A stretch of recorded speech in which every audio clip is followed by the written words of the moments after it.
Coming to you from the Hudson Media Group studios, this is Talking Politics, and I am the Professor Fernando Uribe. There's a lot to discuss, so let's get started. Here's what I'm thinking about right now. Folks, it just dawned on me this week as I was reading the news feed, and let's be honest, God forbid that ICE is actually doing their job.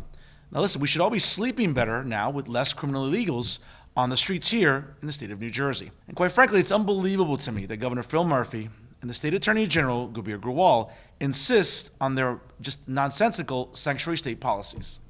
Now listen, opposing these policies doesn't make me a bigot or a racist or whatever other sort of nonsensical name-calling you want to engage in. I'll tell you what it makes me, though. It makes me a concerned citizen, a homeowner, and a taxpayer. Now let me give you some facts here to sort of unpackage a little bit about what this story is all about. Now, the U.S. Immigration and Customs Enforcement and their removal operations in New Jersey have once again done their best to keep the Garden State safe. Now, this week was reported on NJ.com that between January 27th and February the 1st, ICE reported via their website and their press releases, which you can find at www.ice.gov, that they detained no less than 115, that's right, folks, 115 criminal illegals from several foreign countries. Now, ICE did indeed provide a list of the more sort of egregious detainees who were loose throughout the Garden State. Now, folks, I don't want to sort of bombard you with some of these statistics, but it's important to get into context how serious the problem is. And here's a list of some of the more serious offenders that ICE rounded up during this time period. For example, in Newark, a 53-year-old Brazilian national had a warrant in Brazil for the offense of homicide. For example, in Fairfield, New Jersey, a 58-year-old Peruvian national had a warrant in Peru for the offense of extortion. Right here in Hudson County, folks, in North Bergen, a 44-year-old Salvadorian national had a conviction for the offense of endangering the welfare of a child. For example, a little bit further south in Elizabeth, a 28-year-old Salvadorian national had a pending case in El Salvador for the case of homicide. For example, in Glassboro, New Jersey, a 60-year-old previously deported Mexican national who had a conviction for the offense of homicide was once again here in the States. For example, returning back to Hudson County, in Guttenberg, a 40-year-old Mexican national had convictions for the offense of child abuse, a DUI, and also domestic violence. In addition, we also found some offenders in Plainfield, which consisted of a 31-year-old previously deported Guatemalan national who had convictions for the offense of domestic violence and also a DUI.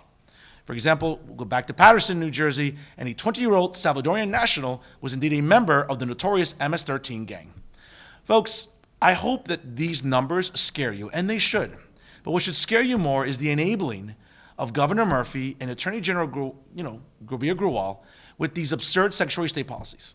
Now, I've talked about it on this program before and also on my podcast, that these are dangerous, dangerous policy positions for the governor and for the Attorney General to take. Now, folks, listen, I'm the son of immigrants, okay? My mom left communism in Cuba. My dad left a very bad economy in Colombia. And they came here the right way. Now, I understand that immigration law has changed fundamentally in the last 50 years. So certainly some of the provisions that my parents had at their disposal no longer exist. And I get all that. So I'm not oblivious to it. But what many on the left are oblivious to is that despite the fact immigration law has changed and really has never been reformed by either political party in Washington, folks, it doesn't excuse bad behavior. And the idea of us becoming the California of the East, do you really want that? Let me put in perspective here. I was in Los Angeles last summer for a wedding, and I had a chance to drive through Los Angeles. And folks, I've driven through other parts of California as well. We're seeing garbage on the streets. We're seeing feces. We're seeing criminality at an all-time high. And why? Well, let's be honest. It's because neglectful and reckless governors like Gavin Newsom in California seem to think that enabling illegals in the state is a good thing. And for whatever reason, Governor Phil Murphy here in New Jersey feels the same. Well, I'll be honest with you. Whenever I read this, and I read all of the press releases from the previous week about all of these sort of detainments, folks, I don't know about you, I'm sleeping better now because ICE is doing what they're supposed to be doing. Now, again, I'm sure that many on the left in the state, whether it be the state house and the legislature or public advocacy groups, will denounce me and call me a xenophobe and a bigot and a racist. And you know what? That's all BS, and we know it is. The idea of wanting New Jersey to be safe and secure is something we should all want, regardless of political party or whatever political ideology we subscribe to. So whether it's not working with law enforcement, whether it's making ICE's job more difficult, whether it's enabling illegals to get driver's licenses, it just seems like New Jersey has the wrong priorities. And this is my plea to Governor Murphy and Attorney General Grewal. Do me a favor.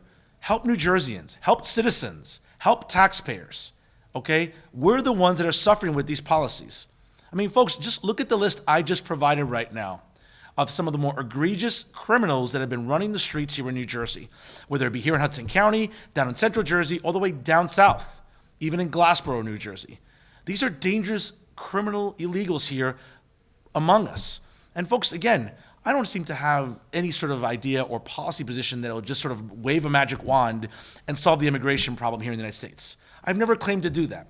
But what I'm not going to do is subscribe to some sort of asinine policy that the governor and the democratically controlled legislature want to believe that they're doing. And folks, again, I can't say it enough about how dangerous these criminal illegals are. And let me tell you something else too, because I know people sometimes get a little offended or pissed off about my terminology. Folks, I don't engage in semantics. Okay? You know, as an academic, I call things for what they are. All right? So whether people want to say, well, Fernando, you're wrong and you're dehumanizing individuals by calling them illegals, we should call them undocumented, immigrants or, undocumented, aliens. Folks, listen, stop with the semantics. Okay? This is silliness. The idea that we want to sort of play with words and not really get to the root of the problem. If you're here illegally, you're an illegal. Okay?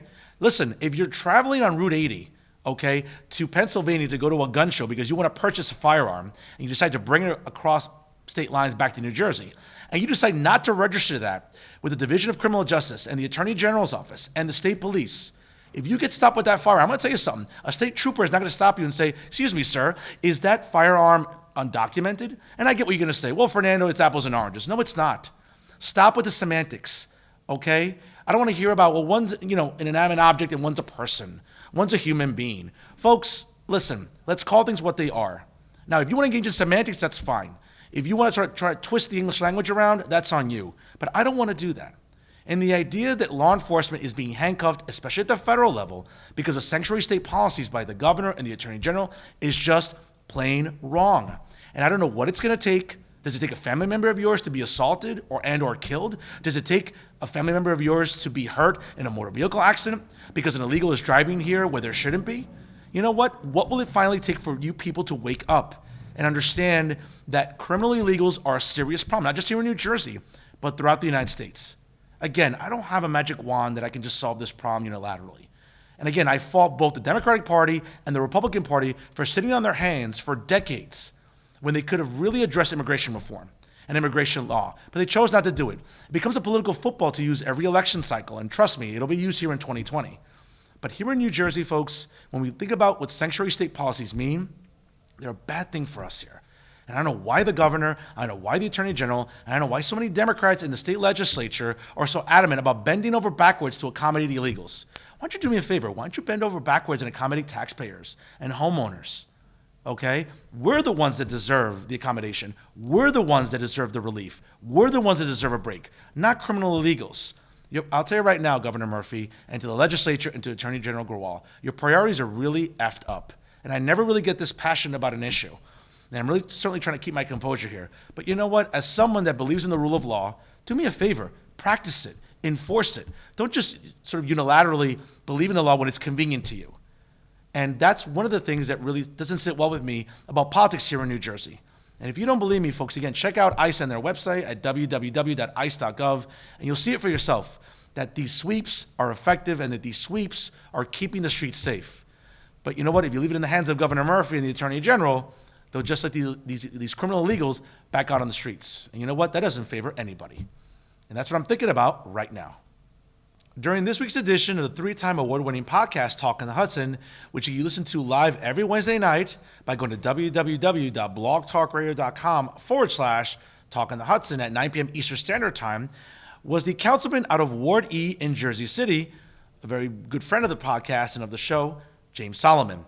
And for over 75 minutes, the councilman discussed a lot about what's going on in Jersey City politics, of course, in Hudson County, and we even had a discussion about the national political climate as well. But keeping it locally, here are some highlights I think you'll find very interesting. First and foremost, the councilman offered his thoughts about Mayor Stephen Fulop's introduction of the new municipal budget for the year 2020 to the year 2021. There are a lot of things to discuss there, and of course, one of the most important aspects of the budget is that there will be no new municipal tax hikes. But regardless of that, the councilman had a lot to say about spending in Jersey City and where we can do better. Let's check out what he had to say.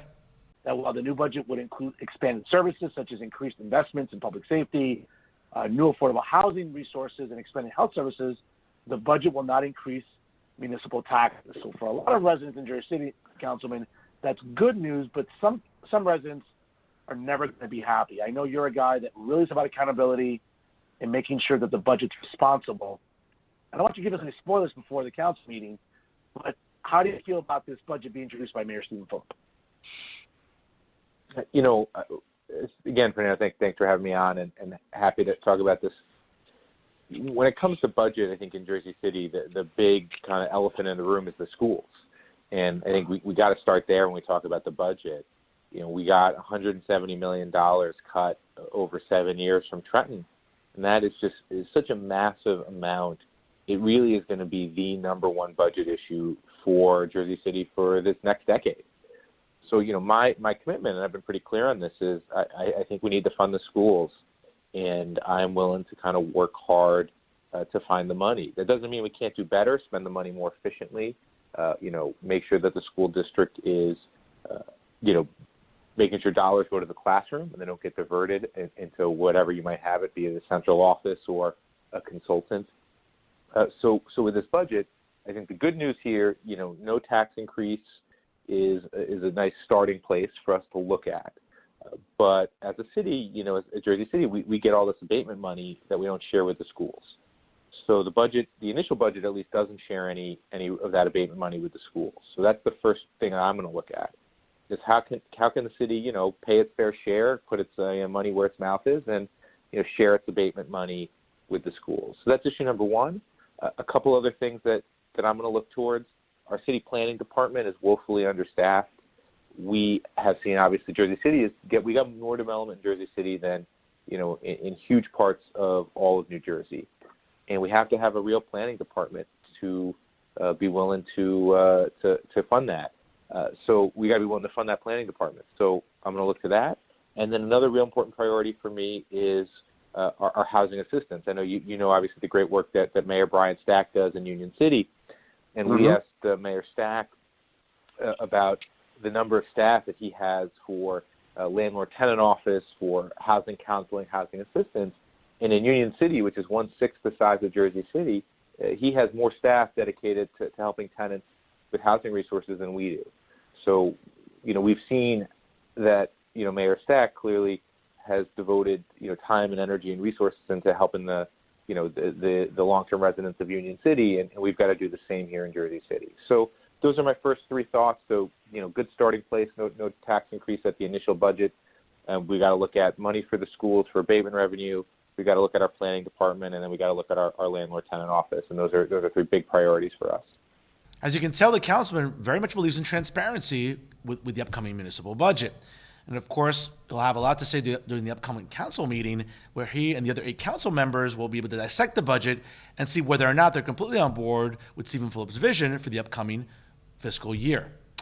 Coming up next here, during the highlights, for example, the councilman talked about the upcoming referendum on the ballot this November about whether or not Jersey City residents will be able to continue to vote for trustees on the Board of Education. Currently, super PACs have made elections for the Board of Ed in Jersey City very difficult, and the councilman highlighted that. And he talked about why he believes an appointed board could indeed be a step in the right direction for the Jersey City Board of Education and also for Jersey City residents. Let's hear what he had to say about the issue.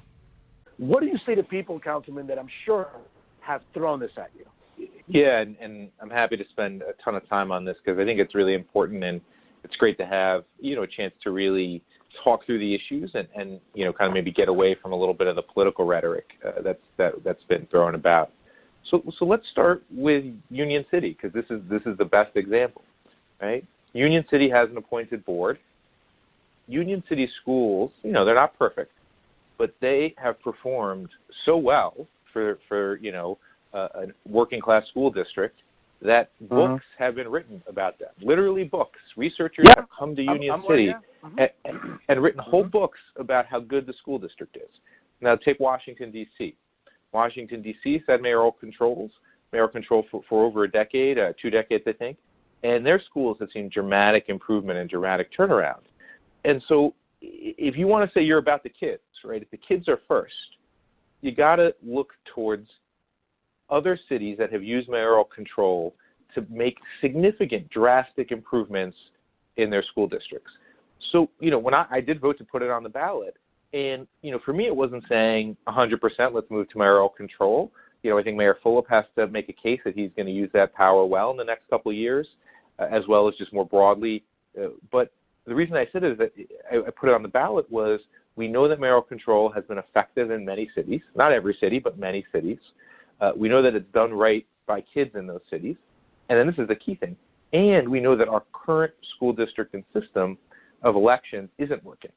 And I made this point when I made my vote. For the last 7 straight elections, that's basically somewhere in the order of 25 different candidates because some have resigned and different things. Every single candidate who won needed the backing of a super PAC. Now, I know many of those candidates, and they're good people. But right now, we have a system. We don't have our kind of democracy, our right to vote is basically you got to get, the only way you're able to win a BOE seat is if you get a super PAC to back you. And so I don't see how that is this sort of, kind of beautiful, idyllic democracy that, can't be touched or amended.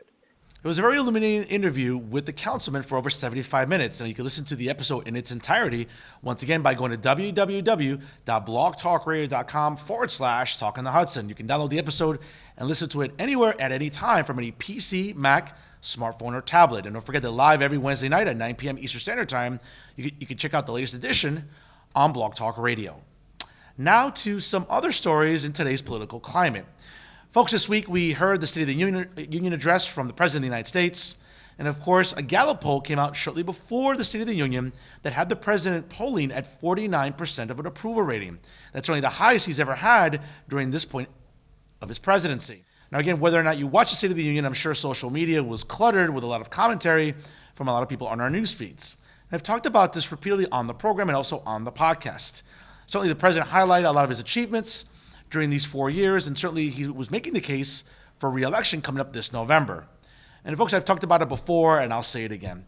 Certainly, I have gone on record on this show and others denouncing the president's lack of decorum, his lack of civility, and quite frankly, the tactfulness that you expect out of the chief executive of the United States. But without a doubt, folks, 4 years ago, over 61 million people voted this populist candidate into office to sort of blow up the system and not sort of go along with the establishment. And again, of course, listen, I would never claim to say he's the most moral of people. He's certainly not been a great husband. He's certainly not been a very good businessman. But folks, he's getting things done. And that's why the approval rating at 49% seems to be at an all-time high for him during this point in his presidency. And again, he highlighted sort of the basic things that we all know. The economy is stronger. The recent trade deals with China and the new trade agreement with Mexico and Canada are only going to bolster the economy and bring back hundreds of thousands of new jobs. He's helped rebuild the military with the Department of Defense. He's also helped make the United States the largest crude oil producer in the country. So no longer are we depending on other countries for crude oil and petroleum, which fuels our vehicles, for interstate commerce and everything else. But you know what? In addition to that, the president also touted the fact that, centrist judges who follow the Constitution, who follow the letter of the law, are being nominated to the federal judiciary. And you know what? I don't know about you, but all of the aforementioned seems to make the case for another 4 years. And he also highlighted the fact that the other side can't seem to get their act together. And I've talked about it before, folks. Again, you may not like the guy, and I certainly don't at times. I certainly wish he got off of Twitter, and I certainly wish he wouldn't, sort of demonstrate such, sort of childish behavior at times and some of the tantrums that he puts forward, not only on social media, but also for full view of everybody. But at the end of the day, folks, he's getting things done. You don't have to like him, but just respect the fact that the country's been going in a better direction. And of course, the other side just can't seem, once again, to get their act together. Whether it's being more in the center or moving far to the left in the Democratic Party, it just seems like whoever's running for president and trying to win the nomination eventually might take another L this November. A lot can happen between now and the next few months, leading up to the conventions in the summer and then the eventual election day in November. But folks, the way it looks right now, the president's in line to win another 4 years, and he's in line to win it in a walk. We'll see what happens. But again, folks, that Gallup poll isn't some sort of, partisan website like CNN or Fox News or MSNBC. The Gallup poll is pretty much one of the more accurate barometers in trying to assess the president's approval rating. And guess what? That 49% could spell doom and trouble for the Democratic Party in the weeks and months ahead. And now some local stories for your consideration. Let's head down to Hoboken. And a friend of the podcast, of course, Councilman Mike DeFusco, during the most recent council meeting, introduced a measure that would make application and permit fees mandatory for any pub crawls coming up in the Mile Square City. Let me just give you some more information here, and a shout out to John Highness with the Hudson County View and the great job that they do over there. And the councilman said in a statement this week, quote, "Holiday pub crawls have long been a nuisance to the quality of life in my downtown neighborhood. While we cannot limit a person's right to visit multiple bars in the celebration of a holiday, we as a city cannot afford to fit the bill for additional safety and cleanup costs, especially as this administration continues to overspend and put Hoboken in a multi-million-dollar financial deficit." Now, again, folks, I've talked about it before, and again, we are in February, and certainly coming up in Hoboken next month will be the annual Leprechaun in celebration of St. Patrick's Day. Very much like SantaCon during December, right before the holiday season, Leprechaun has become sort of a rite of passage for not only Hoboken residents, but for a lot of out-of-towners. Now, again, I understand that the councilman wants to have some sort of accountability, and normally a lot of the cleanup costs do come at the expense of Hoboken taxpayers. But folks, one of the things that kind of bothers me about the councilman's position here is that, let's be honest, these pub crawls are not a nuisance. They happen 2 times a year, one in early March and one in early December. If pub crawls were happening on a frequent basis in the Mile Square City, I can understand why the councilman would have some sort of tantrum about it. But folks, like I said, it brings in out-of-towners, it brings in business, it brings in revenue, okay? It helps keep people employed. And by and large, if you look at the stats, right, by Hoboken Police Chief Ferrante, any incidents have gone down. Summonses for public urination have decreased. Summonses for public intoxication have also gone down. So is it really that much of a nuisance? And I get it. The downtown residents might complain and say, well, it's inconvenient. Folks, it's 2 pub crawls during the year, okay? And no offense, here's a newsflash. You chose to live in a downtown section of a city. So this is inevitable, okay? If you want peace and quiet, you know what? Move to Paramus and Parsippany. But if you're going to live in downtown Hoboken or live in downtown Jersey City, for example, and you're going to be right in the thick of nightlife and hospitality, then guess what? 2 days out of the year, it's not a big deal, okay? Please, you're grown-ass men and women taking to social media complaining about supposedly the damage that these pub crawls cause you. You know what? I understand. And for the high rents that you pay, you know what? For a few seconds, I can give you a little bit of legitimacy. But again, folks, you chose to live in downtown Hoboken. When you know these pub crawls are happening, guess what? Go somewhere else. As if there isn't something else to do in Hoboken, in the uptown, or you can go to the city, or you can go to Jersey City and go shopping at the malls. There's tons of things to do, folks. So for you to sort of take this sort of sanctimonious moral high ground and sort of bitch and moan about what these pub crawls represent, listen, you're not fooling me, you're not fooling other people. Well, again, while I applaud the councilman in terms of introducing this measure, let's find out and see what bar owners and restaurant owners are going to say about this sort of additional tax being imposed. Again, I look forward to having the councilman on, hopefully in the next few weeks on the podcast, to discuss this at length, but I know for a fact many business owners, many Hoboken residents may not like the sound of any new tax being implemented by the Hoboken City Council. And now moving to Jersey City, and another ordinance perhaps being considered by the City Council there is limiting public speakers to only 3 minutes during the public portions of the council meetings. Now, again, a shout out to the Jersey Journal and Joshua Rosario and the good work that he does there. And it was reported this week that time will run out sooner on public speakers at council meetings under an ordinance being considered and possibly being introduced during the next council session. Now, the City Council is considering an amendment limiting the amount of time that members of the public have to address the council to only 3 minutes per speaker. Now, the potential change comes less than a month after the council approved a referendum that could lead voters to forfeiting the ability to elect Board of Education members. Now, members of the public are currently allowed 5 minutes under the current structure to address the council during the public comment portion of the meetings. Now, public speakers who wish to speak about ordinances that are up for second readings have unlimited time. Now, Council President Joyce Waterman, the sponsor of the amendment, said she is trying to make the council meetings more efficient. Oftentimes, people sign up to speak but leave before speaking because of how long it takes to get called. Quote, part of the challenge is trying to get everybody in to speak. And if we lower it to 3 minutes, then more people can actually get up to speak. Some people we call, they're gone, and then they reach out to us the next day and said that they really wanted to speak. Now, the ordinance is going to be introduced at the next council meeting, and again, it includes a provision that allows members of the public to speak for 5 minutes about the adoption of budgets. but the 5-minute maximum will only apply to budget hearings and will be at the council members' discretion. Now, folks, I've talked about this, and again, during even the most recent podcast edition with Councilman James Solomon out of Ward E, that sometimes residents can just get up there and filibuster and just sort of speak endlessly on topics that may or may not be relevant to the council meeting. So I understand Council President Waterman's concern about residents going up to the podium, sort of monopolizing that time. But again, folks, listen, it's their tax dollars. They're homeowners. They're concerned about what's going on with the municipal budget, with the quality of life in Jersey City. Now, again, I don't want sort of unlimited time, but by the same token, I think maybe limited to 3 minutes might not be sufficient. Listen, ladies and gentlemen, at the end of the day, it's a slippery slope here about what is the appropriate amount of time that residents can get when they go up to the public portion of it. And of course, listen, all 9 council members have to sit there and endure it. At the most recent council meeting, when it came time to talk about this referendum, I mean, literally, the meeting lasted for more than 4.5 hours. And I don't know about you, if you watched some of the highlights on YouTube, it was exhausting for me to watch it in the comfort of my own home. I can imagine what it was like for the council members having to sit there for 4.5 hours, having to endure not just the backlash from the public, but any of the comments that were made during the public portion. It got very heated. It got very sort of, animated. And listen, I'm a big pro wrestling fan, so I love drama on camera like anybody else. But you sort of expect these sort of council meetings to be civil and to be cordial, and it looked like that wasn't the case. So again, we'll find out what happens when it goes up to a vote among the city council members. But I'm sure many residents, especially with the upcoming referendum, will have a lot to say in the upcoming budget meetings and also the upcoming council meetings as well. It's their vote. They don't want to lose it. They want to have a say in what happens with their children's education and how far and how loud they'll get to have their voices heard. Well, that remains to be seen. But mark my words, folks, this could prove to be disastrous. I understand there has to be some sort of moderation here where you just can't have people go up there and talk endlessly. But by the same token, let's not limit homeowners and taxpayers their right to voice any concerns they have about their municipal government. That's democracy, ladies and gentlemen.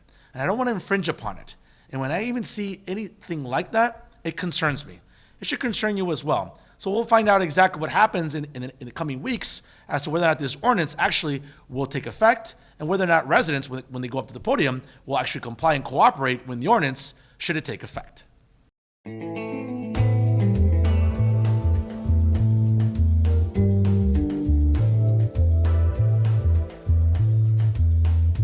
And that's our show for this week.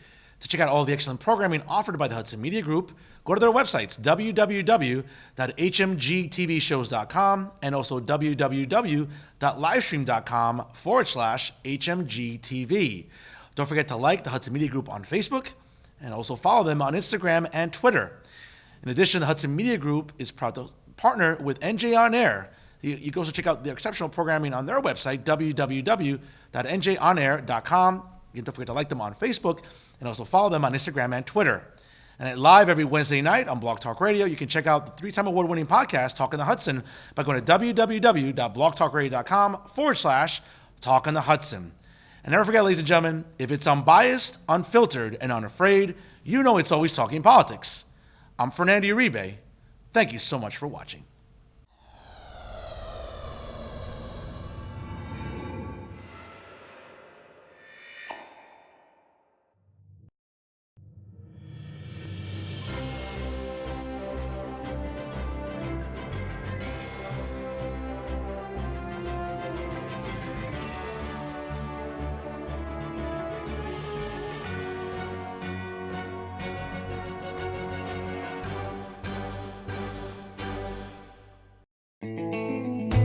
Don't forget to catch Fernando's podcast at blogtalkradio.com/talkonthehudson. New episodes available every Wednesday night at 9 p.m.